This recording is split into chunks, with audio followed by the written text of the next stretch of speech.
बऱ्याच वेळा स्कॉलरशिपमध्ये मंथनमध्ये प्रज्ञा शोधला असे प्रश्न असतात की आज गुरुवार आहे तर 25 दिवसांनी कोणता वार असेल. तुम्हाला सांगता येईल का कोणता वार असेल?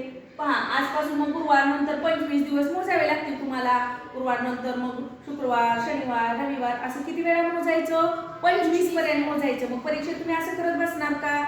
नाही. किंवा तुम्ही काय करणार मग असं कॅलेंडर घेणार आणि कॅलेंडरवर मोजणार आहे की नाही. पण या कॅलेंडरवर पण 25 दिवस मोजायला वेळ लागणार तुम्हाला. मग त्याच्याऐवजी काय करायचं? आपला आठवडा किती दिवसाचा असतो ग? 7 दिवसाचा. बरोबर. किती दिवसाचा असतो? 7 दिवसाचा. तर काय करायचं? त्या 7नी त्या 25 ला भागायचं.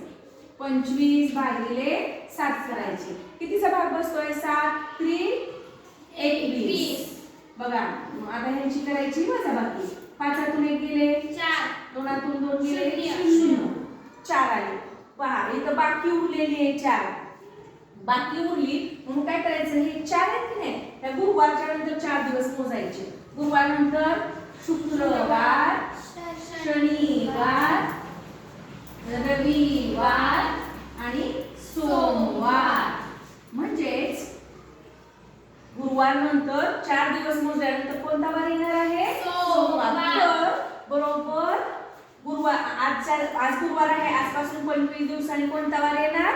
सोमवार. जी बाकी उरती ती मोजायची. तिथून जी बाकी उरती की नाही तेवढे दिवस आपल्याला दिलेल्या वाराच्या पुढं मोजायचं. म्हणजे आपल्याला तो येईल. तुम्ही म्हणाले इथं 0 झालं तर काय करायचं? मग कसं मोजायचं? तर मग तोच वार असणार. जर इथं 0 आलं तर काहीच मोजायचं नाही. गुरुवार आहे तर गुरुवारच असणार. आणि जर बाकी आली तर तेवढे दिवस त्या वाराच्या पुढं मोजायचं. समजलं तुम्हाला?